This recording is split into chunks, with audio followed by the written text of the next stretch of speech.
मैंने अपने घर का शीशा तक इसीलिए तोड़ दिया क्योंकि उसमें मेरी परछाई भी नहीं दिख रही थी। एक ज़ोरदार प्रहार के साथ घर के आईने को तोड़ते हुए मैं ज़ोर से चिल्लाते हुए बोला, पागल हो गया है तू? कम से कम तू तो मुझे देख। एक आईना ही तो होता है जो कभी झूठ नहीं बोलता, और तेरे भी नखरे हो रहे हैं। पूजा भागते हुए आई और टूटे हुए शीशे को हैरानी से देखते हुए मम्मी को आवाज़ लगाते हुए बोली, माँ, कोई भी नहीं है कमरे में, और ये शीशा पता नहीं कैसे टूट गया। बिल्ली होगी कोई, बेड के नीचे छिप गई होगी, ध्यान से देख, मम्मी ने अंदर से आवाज़ दी। पूजा ने बिल्ली का नाम सुना तो ऐसे डर के भागी कि मुझसे हंसी रोकी नहीं गई। मैं उसके पीछे भागते हुए गया। अरे नहीं है बिल्ली, कहाँ भाग रही है? पूजा भागते भागते रुक गई और अजीब सहूलियत के साथ पीछे मुड़ के देखा, जैसे सब कुछ सुन लिया होगा। मैं खुश हो गया। मुझे लगा कोई तो मुझे सुन पा रहा है। पूजा, मैं हूँ तुम्हारा ध्रुव। हाँ पूजा, मैं तुम्हारा ध्रुव, कहते हुए मैं पूजा की तरफ गया। पूजा मेरे लिए नहीं रुकी थी। दरवाजे पर उसकी चुनरी फंस गई थी। वो अब वापस दरवाजे के पास आने में आलस करते हुए कुंडे में फंसे दुपट्टे को दूर से ही झटका देकर निकालने की कोशिश करने लगी। मैंने दरवाजे के पास जाकर धीरे से उसका दुपट्टे को दरवाजे से निकाला और धीरे धीरे उसके पास ले जाने लगा, लेकिन उसने मेरे पास पहुंचने का इंतज़ार किए बिना किचन की तरफ दौड़ लगा दी। मैं भी दुपट्टे का दूसरा छोर पकड़े उसके पीछे पीछे भागने लगा। पूजा और उसकी लहराती चुनरी किचन में माँ के पास पहुँची। तेज़ भागने की वजह से किचन में भी ब्रेक नहीं लगा और माँ से जा टकराई। मैंने अपना माथा ठनका। अब तो खाएगी ये डांट। बावली लड़की है ये तो। भला बिल्ली से इतना कौन डरता है? क्या हो गया है तुझे? एक क्या भाग रही है? बिल्ली ही होगी, कोई बाघ तो नहीं, माँ ने कहा और अपनी बहू को संभालते हुए हंसने लगी। पूरा शीशा टूट गया है, पता नहीं कैसे। ज़रूरी थोड़ी बिल्ली ही होगी, पूजा बोली। तू फौजी की बीवी होकर इतनी डरपोक क्यों है? छिपकली, कॉकरोच और चूहे तो ऐसे जैसे कोई आतंकवादी है तेरे लिए, और करतूस लेकर तेरे पीछे भाग रहे होंगे। हाँ, आज आएगा ध्रुव तो बोल देना कि पहले घर के आतंकवादियों का सफाया करो, बॉर्डर के तो करते ही रहते हो, माँ बोली। पूजा भी हल्की मुस्कुराहट के साथ चूल्हे में चढ़ाई खीर को चम्मच से हिलाने लगी। कितनी खुशी है दोनों में मेरे आने की, और मैं सुबह से थक गया दोनों को ये बताते बताते कि मैं आ गया हूँ। कब से तो आगे पीछे घूम रहा हूँ इनके, लेकिन नहीं, इनको मुझसे कोई मतलब ही नहीं है। मेरे लिए पकवान बनाने से मतलब है। तो इसको मत हिला, जाकर फ़ोन कर ध्रुव को। कल रात को हुई थी बात तो बोल रहा था सुबह 8 बजे तक आ जाऊंगा, नाश्ता तैयार रखना। 8:45 बज गए हैं, माँ ने कहा। सुबह से 4 बार फ़ोन लगा लिया, लेकिन वो नहीं उठा रहे हैं। मेरे तो गुड मॉर्निंग का भी जवाब नहीं दिया। आने दो उनको आज, मैं तो बात भी नहीं करूँगी, पूजा ने कहा। सोया होगा गाड़ी में, जाम लगा होगा, जानबूझकर थोड़ी इग्नोर करेगा। तू एक बार और कर फ़ोन, जा मेरे फ़ोन से कर ले, माँ ने कहा। पूजा ने फ्रिज के ऊपर से माँ का फ़ोन उठाया और मेरा नंबर डायल करते हुए मिलाने लगी। मैं मुस्कुराते हुए सोचने लगा कि पूजा को मेरा नंबर याद रहता है। वो अपने फ़ोन से भी मुझे नंबर डायल करके फ़ोन करती है, जबकि नंबर सेव रहता है और कॉल हिस्ट्री में भी पहला या दूसरे नंबर पर रहता है। फिर भी आदत से मजबूर। घंटी जा रही है लेकिन उठा नहीं रहे। घंटी की आवाज़ सुनकर मैंने जेब को टटोला तो मेरे जेब में फ़ोन नहीं था। संदेशे आते हैं वाले गाने की सीटी मुझे इतनी पसंद थी कि मैंने रिंगटोन पर वही लगाया था। शायद मेरे फ़ौजी होना भी एक कारण था, और उस गाने से मुझे बहुत लगाव था। फ़ोन की रिंगटोन की आवाज़ गूंज रही थी एक सुनसान जंगल में। मोबाइल ज़मीन पर हल्की धूप घास से ओस की बूंदों को ओढ़े हुए वाइब्रेट कर रहा था, और उसके थोड़ी ही दूर एक गाड़ी का एक दरवाज़ा अध जला हुआ था और कांच के काले टुकड़े थे, और पास ही एक गाड़ी के पहिए में अब तक आग लग रही थी। रिंगटोन की आवाज़ कानों में गूंज रही थी क्योंकि मैं अभी मोबाइल के पास जा चुका था। मोबाइल के पास जलती हुई गाड़ी और झाड़ियों में फंसी कुछ लाशों को देखकर मैं हैरान था। मोबाइल को पास जाकर देखा तो मेरी माँ का फ़ोन आ रहा था और मैं जानता था कि मेरी पत्नी पूजा कर रही है। उन्हीं लाशों में खुद को देखकर मैं ज़ोर से चिल्लाया, नहीं! मेरी नहीं बोलने की आवाज़ पूरे इलाके में गूंजी थी, वो भी सिर्फ मेरे लिए। मैं चारों तरफ गर्दन घुमाते हुए धीरे से खुद की लाश के पास गया और उसे उठाने लगा। उसके सीने को मलने लगा ताकि सांस वापस आ सके, लेकिन ये असंभव कार्य था। मैं हिम्मत हार हो चुका था। एक तरफ पूजा और माँ दोनों मेरा इंतज़ार कर रहे थे और दूसरी तरफ मेरी गाड़ी का ब्लास्ट हो चुका था। मेरी तो नहीं, लेकिन सरकारी गाड़ी थी जिसमें मैं और मेरे 5-6 और साथी थे। शायद गाड़ी सड़क के नीचे गिर गई थी। मैं रात के उस वक्त को याद करने लगा जब हम एक साथ बॉर्डर के पास लगे कैंप से अपनी छुट्टी अप्रूव करवा कर लौट रहे थे। सारे भाई लोग भी उतने ही खुश थे जितने हम 7 लोग जिन्हें छुट्टी मिली थी। ध्रुव यार, हमारा मन नहीं लगेगा तेरे बिना। रात को कंबल कुटाई किसकी करेंगे? राहुल ने शरारती अंदाज में कहा। राहुल मेरा सबसे बेस्ट फ्रेंड था और परेशान भी सबसे ज़्यादा मुझे करता था। जब वो परेशान करता था तब मुझे ऐसा लगता था जैसे वो दोस्ती के नाम पर बस मजाक उड़ाता है मेरा। मैं बहुत बार उससे हमेशा के लिए झगड़कर दोस्ती से छुट्टी लेने की सोच लेता था तंग आकर। उसकी बात बात पर छेड़ना और बाकी लोगों के साथ मेरी खिल्ली उड़ाना मुझे पसंद नहीं था। लेकिन हर मुसीबत में जब वो मेरा साथ देता था तो मुझे यकीन हो गया कि वो बस मजाक करके सबको हंसाता है, दोस्ती भी तो निभाता है। उस दिन जब 4 आतंकवादियों ने कैंप पर हमला किया तो बाकी सब लड़ते लड़ते वहाँ से निकलकर दूसरी तरफ भाग चुके थे, लेकिन राहुल तब तक दीवार लांघकर नहीं गया जब तक मैं फंसा हुआ था, जबकि वो ही सबसे फुर्तीला था। उससे पहले मुझे दीवार लंघवाई, उसके बाद खुद लंबी छलांग लगाई। उस दिन मुझे एहसास हुआ कि राहुल मेरा सबसे अच्छा दोस्त है।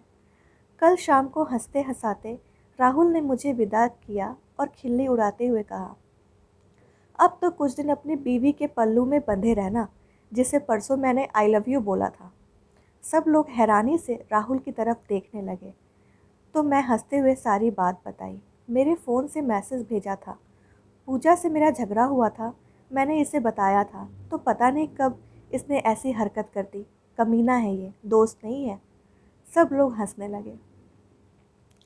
हम गाड़ी से थोड़ी दूर ही गए थे कि राहुल का सैड इमोजी के साथ मैसेज आ गया, आई मिस यू यार। मैंने स्माइली फेस भेजते हुए उसका मजाक उड़ाया क्योंकि मुझे पता था वो यहाँ भी कोई गेम खेलेगा। गाड़ी निकल पड़ी पिंजौर की तरफ। पंजाब बॉर्डर से होते हुए हिमाचल की तरफ जाना था क्योंकि सब लोगों को छोड़ते हुए जाना था। मैंने गाड़ी की लास्ट वाले सबसे बड़े सीट पर कब्जा कर लिया और पेट के बल लेटकर कोहनी पर सारा भार देते हुए मोबाइल हाथ में ले लिया। पूजा को मैसेज करते हुए लिखा, अब तो खुश हो ना, मैं छुट्टी लेकर आ रहा हूँ, वो भी पूरे महीने की। साथ में मैंने लास्ट सीट पर लेटे हुए एक सेल्फी ली और पूजा को सेंड कर दिया। तब भी पूजा को यकीन नहीं आया क्योंकि उसके साथ अक्सर मैं ऐसी ठिठोली करता रहता था, पुरानी पुरानी फ़ोटो भेजकर। उसने तुरंत वीडियो कॉल कर दिया। तब मेरे पास हेडफोन नहीं था तो मैंने फ़ोन काटते हुए पहले बैग से हेडफोन निकाला और उसके बाद दोबारा कॉल लगाने लगा तो पूजा का मैसेज आ गया, मुझे पता है आप आ रहे हो। वीडियो कॉल कर रही थी लेकिन अब माँ के साथ मार्केट जाने लग गई। शाम को कर लूँगी, टाइम लगेगा। नहीं भी किया तो कल तो आ ही रहे हैं ना आप। पूजा का मैसेज देखने के बाद मैंने कॉल बैक नहीं किया, माँ को कॉल कर लिया। हेलो, प्रणाम माँ। बैठ गया तो गाड़ी में, थोड़ा ध्यान से आना, ठीक है? माँ ने कहा। लेकिन लेकिन आपको कैसे? मैं कुछ कहता कि माँ दोबारा बोलने लगी, मुझे बहुत दिनों से ऐसा लग रहा था कि तेरे से मुलाकात होने वाली है और जब बहू ने खुश होकर बताया कि ध्रुव आ रहा है तो मैं समझ गई कि मेरा उस दिन का सपना ज़रूर पूरा होगा। 2-4 दिन पहले ही सपने में तू आया था घर। सपने तो मुझे भी आते हैं मम्मी, लेकिन बहुत अजीब अजीब। ऐसे सपने कि मैं किसी को बताऊं भी तो कैसे। अजीब तरह से शुरू होते हैं और अजीब तरह से ख़त्म। मैंने कहा, तू तो बचपन से ही अजीब सपने देखता है। तेरे सपनों पर तो किताब लिखी जा सकती है।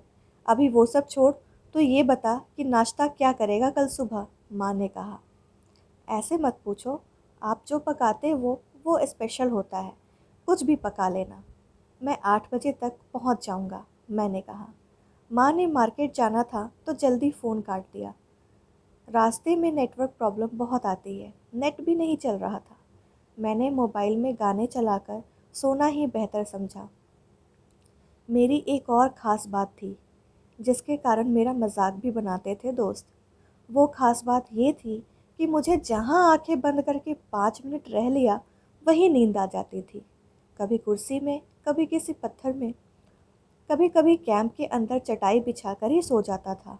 इतनी प्यारी नींद थी कि इंतज़ार करती आंखें मूंदने का। गाना सुनते सुनते ही मुझे गाड़ी में नींद आ गई। उस नींद के बाद का मुझे कुछ याद नहीं। मैं घर चला गया तो मुझे कोई देख नहीं पा रहा था। मैंने घर का शीशा तक इसीलिए तोड़ दिया क्योंकि उसमें मेरी परछाई भी नहीं दिख रही थी।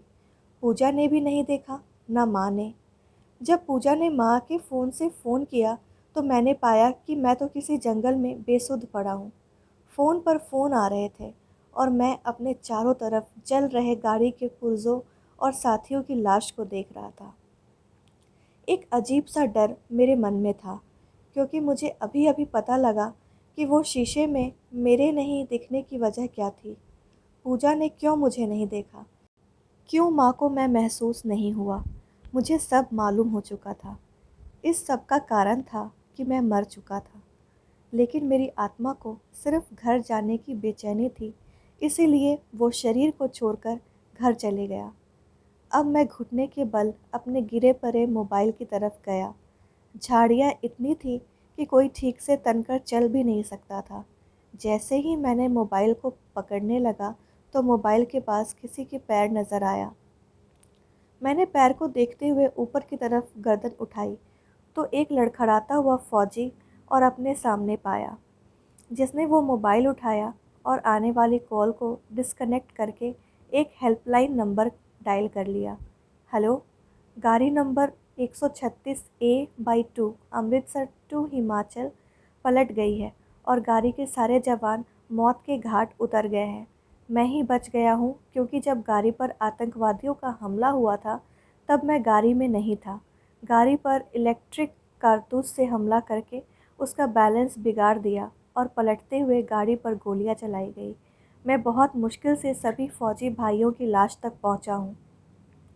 ओके, हम कुछ करते हैं, कहते हुए कॉल डिस्कनेक्ट हो गया।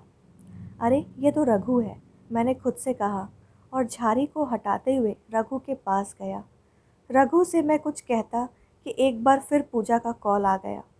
रघु के नाम पढ़ा और कहा, क्या कहूँ मैं पूजा भाभी को, कैसे उठाऊँ फ़ोन। अरे उठा लेना, प्लीज़ उठा ले और बोल कि ध्रुव आ रहा है, उसे बोल देना। मैंने ही कहा था कि रघु भी बोल पड़ा, मुझ में हिम्मत नहीं, लेकिन ध्रुव जाएगा। ध्रुव घर तो जाएगा, वो भी पूरे शान से। तिरंगा उसका कफन होगा। तिरंगे में लिपट कर ध्रुव घर पहुंचेगा। उससे पहले पहुंच चुकी होगी उसकी कहानी। जिस तरह उसने इन 8 साल में आतंकवादियों का जीना हराम किया था। घुसपैठियों को उनके कैंप में घुसकर मारने का खिताब भी तो ध्रुव ने हासिल किया। यही नहीं, ध्रुव ने अकेले 8 आतंकवादियों से लड़कर सुपर हीरो की उपाधि जो हासिल की है, उस दिन को कैसे देश भूल जाएगा जब 4 जवानों को शहीद करने वाले आतंकवादियों ने ध्रुव को किडनैप करके पूरे देश को चुनौती दे दी थी और अपनी शर्त मंजूर करने के लिए धमकियां दे रहे थे। ध्रुव ने उस शर्त को न मानने को कहा था, लेकिन सरकार ने अपने जवान के लिए शर्त मंजूर कर ली थी, तो ध्रुव ने उन सभी आतंकवादियों के साथ उनके शर्तों का भी नामो निशान मिटा दिया। रघु अकेले अकेले आंखों में पानी लिए मेरी तारीफ किए जा रहा था। अरे बस कर मेरे भाई, रो मत। तुम मेरे लिए रोते हो और मुझे फ़िक्र उस माँ की है जिसने कल शाम को भी ठीक से खाना नहीं खाया होगा, ये सोचकर कि कल सुबह अपने बेटे के साथ खाऊंगी। और मेरी बीवी पूजा, कितनी बदनसीब है वो। उसे तो प्यार से गले भी साल में एक बार लगाता हूँ। वो भी इंतज़ार कर रही होगी कि मैं आऊँगा तो पहले ढेर सारी शिकायत करेगी और उसके बाद अपने दिल की बात बताएगी। मैं फिर से उसका हाथ पकड़कर उंगली से उसे घुमाते हुए किसी हिंदी पुराने ज़माने के गाने में झूमूंगा, जैसे हर बार झूमते थे। आखिर उसे भी गर्व होता है कि उसका फौजी पति छुट्टी लेकर आया है, जिसे वो सुबह शाम याद करती है। बहुत सारे अरमानों पर पानी फिर चुका था। मैं भी ठहर गया और रघु भी अभी वहीं रुका था। उसने फ़ोन तो नहीं उठाया, लेकिन अब वो अपने ही मोबाइल पर फ़ोन करने लगा, क्योंकि उसका मोबाइल खो चुका था। उसे उम्मीद थी कि यहीं कहीं गिरा होगा। सूरज की शुरुआती किरण अब झाड़ियों से छनते हुए हमारी तरफ आने लगी और झाड़ियों की ओस भी कोहरा बनकर उड़ने लगी। रघु हमारी लाशों के पास ही बैठ गया और इंतज़ार करने लगा कि उनकी कोई मदद के लिए टीम आए। मैं अब जान चुका था कि मैं मर गया, इसीलिए अभी इन झाड़ियों से ज़्यादा ज़रूरी था घर जाकर ये देखना कहीं उन तक खबर तो नहीं पहुंच गई। घर गया तो अभी भी वहाँ कुछ नहीं पता था। वो लोग टेंशन में ज़रूर थे कि 9:15 बज गए, लेकिन मैं घर नहीं आया, ना ही फ़ोन उठा रहा था। तेरे पास उसके दोस्तों का नंबर होगा, किसी को फ़ोन करके पूछ, माँ ने पूजा से कहा। एक ही का नंबर है, राहुल का, लेकिन वो साथ नहीं आया। मैंने किया था उसको फ़ोन, पूजा ने कहा। एक बार और करके पूछ ले, वो ध्रुव के अलावा किसी और को फ़ोन करके पूछ लेगा, माँ बोली। माँ की ज़िद को देखते हुए पूजा ने फिर से राहुल को फ़ोन किया। इस बीच राहुल की रघु से बात हो चुकी थी मेरे फ़ोन से, इसीलिए राहुल सब जानता था। एक झिझक के साथ राहुल ने फ़ोन उठाया। हेलो भैया, आपकी बात हुई उनसे? पूजा ने कहा। राहुल के पास कहने को कोई शब्द नहीं थे। उसने कांपती रोती सी आवाज़ में कहा, भाभी आप टीवी खोल लो। कहते ही राहुल ने फ़ोन काट दिया। टीवी खोल लो सुनते ही पूजा सुन पड़ गई। एक तरफ राहुल की दर्द भरी आवाज़ और ऊपर से उसने कुछ बताया भी नहीं। पूजा की हिम्मत ही नहीं हुई टीवी खोलने की। फिर भी वो आगे गई और टीवी खोलते हुए सोफे में बैठ गई। पूजा को शांत देखकर माँ की चीख निकल आई। सुबह सुबह शीशे का टूटना पहले ही अपशगुन हुआ था। ऊपर से उसकी दाईं आंख सुबह से फरक रही थी, जिसे वो सिर्फ इसीलिए इग्नोर कर रही थी क्योंकि हमेशा अच्छा और पॉजिटिव सोचते रहना चाहिए। टीवी में समाचार इस प्रकार थे। सुपर हीरो ध्रुव और उसके साथी हुए आतंकवादियों के धोखे का शिकार। कुछ दिन पहले ध्रुव ने दिखाए कारनामे से डरे हुए आतंकवादियों ने रात के अंधेरे का फ़ायदा उठाकर किया पलटवार। देश को फिर से हुआ 6 जवानों को खोने का नुकसान। फिर से भारत माता के 6 पुत्र अब हमेशा के लिए सो गए हैं अपनी माँ के गोद में। 6 शहीद जवानों को पूरा देश देगा भावभीनी श्रद्धांजलि। शहीद जवान ध्रुव की जगह उनकी मां निर्जला देवी को किया जाएगा सम्मानित। समाचार देखते देखते पूजा बेहोश हो गई और मां भी आंखों से आंसू बहाते हुए टीवी पर नज़र गड़ाए ना कुछ देख रही थी ना कुछ सुन रही थी, क्योंकि जो उसने सुना था उसके अलावा उसके सुनने लायक कोई बात नहीं थी दुनिया में। समाचार के शौकीन पड़ोसी लोग भी खबर सुनकर हमारे घर आने लगे थे। पिप पिप टिट टिट टी, एक गाड़ी हॉर्न दे देकर लगातार चल रही थी और एक मोबाइल जो बार बार रिंग हो रहा था। बस की सीट की नीचे की तरफ लटका हुआ हेडफोन और बैग के ऊपर रखा हुआ सिर, सब बस के स्लो मोशन चलने से उत्पन्न कंपन से कांप रहे थे। और पसीने से भरा हुआ ध्रुव आंखों से आंसू बहा रहा था। फिर अचानक एक तेज़ ब्रेक से ध्रुव की सीट के से नीचे फिसल गया। बेइज्जती के डर से एकदम उठा और देखने लगा कि किसी ने उसे गिरते हुए देखा तो नहीं, वरना फिर से खिल्ली उड़ाने लगेंगे। शुक्र है सब मज़े से सो रहे थे, बस ड्राइवर जागा हुआ था। खिड़की से बाहर झांकते हुए उबासी लेकर ध्रुव झट से बैठ गया। हे प्रभु, ये सुपर हीरो बनने के सपने क्यों इतने तंग करते हैं मुझे। अपने फौजी साथी तो मुझे पहले पेल रखते हैं, फिर इतने सारे आतंकवादियों को उनके कैंप में जाकर कैसे मारा मैंने, और मैं खुद भी तो मरा। बेकार। आज वाला सपना तो बिल्कुल ही बेकार था। कहते हुए ध्रुव ने हेडफोन कान में डालते हुए पूजा को फ़ोन किया। हेलो, उठ गई या सोई हो अभी? नींद ही किसे आई, पता नहीं। जब आपने आना होता है तो नींद कहाँ गायब हो जाती है, पूजा ने कहा। अरे लेकिन अभी तो सुबह के 5 बज रहे हैं, पूरे 3 घंटे हैं मेरे आने में, और बस की रफ्तार जैसी है उस हिसाब से तो 4 भी लग सकते हैं, ध्रुव ने कहा। आपके लिए नाश्ता भी तो पकाना है। मम्मी तो सुबह से ही किचन में खटपट करने लगी हैं। शायद कुछ स्पेशल बनाएंगे आज, पूजा ने कहा। चलो आराम से बनाओ, मैं भी आराम से आ रहा हूँ। और हाँ, घर आकर तुम्हें आज वाला सपना बताऊँगा। आज तो मेरा सपना मेरा सबसे खतरनाक था कि जब उठा तो पूरी आँख भीग गई थी, ध्रुव ने कहा। ऐसा भी क्या देख लिया? चलो घर आकर बताना, मैं भी कुछ काम कर लेती हूँ, पूजा ने कहा। ओके बाय, ध्रुव ने कहा और फ़ोन काट के आंख बंद कर ली। बाकी सारे साथी सोए हुए थे। अब ध्रुव को नींद नहीं आ रही थी।